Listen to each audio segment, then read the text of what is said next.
கோவை மணியக்காரம்பாளையம் பகுதியில் உள்ள கேம்ஃபோர்ட் சர்வதேச பள்ளியில் 15வது பள்ளியாண்டு விழா மற்றும் நிறுவனர் தின விழா இன்று மாலை கேம்ஃபோர்டியன் பள்ளி வளாகத்தில் நடைபெற்றது.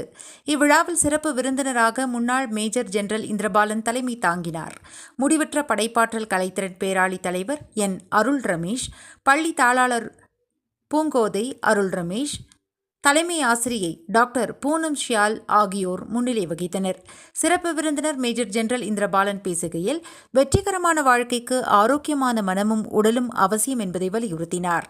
மேலும் ஒரு ஆரோக்கியமான மன உணர்ச்சி உளவியல் மற்றும் சமூக வாழ்வை உள்ளடக்கியது மற்றும் நாம் எப்படி நினைக்கிறோம், உணர்கிறோம் மற்றும் செயல்படுகிறோம் என்பதை பாதிக்கிறது. இது நம் உடலுடன் ஒற்றுமையாக செயல்படுகிறது மற்றும் மன அழுத்தத்தை எவ்வாறு கையாள்வது, மற்றவர்களுடன் தொடர்பு கொள்வது மற்றும் தேர்வுகள் செய்வது ஆகியவற்றை பாதிக்கிறது.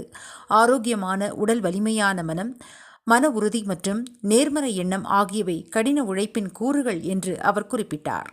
இது வெற்றிகரமான வாழ்க்கைக்கு வழிவகுக்கும் என்றும் எடுத்துரைத்தார்.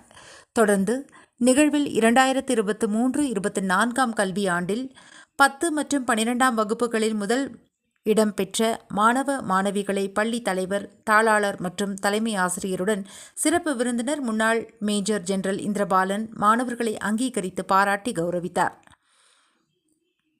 பள்ளியின் தலைவர் என். அருள் ரமேஷ் பேசுகையில், கல்வி ஒரு பழக்கம் அல்ல, வாழ்க்கையின் ஒரு பகுதியாக இருக்க வேண்டும் என்று வலியுறுத்தி பேசினார்.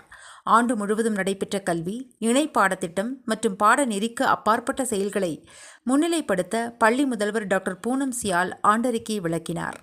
இறுதியாக பள்ளி மாணவர்களின் கலை நிகழ்ச்சிகளும் பல்வேறு இசை, நடனமும் பார்வையாளர்களை வெகுவாக கவர்ந்தது.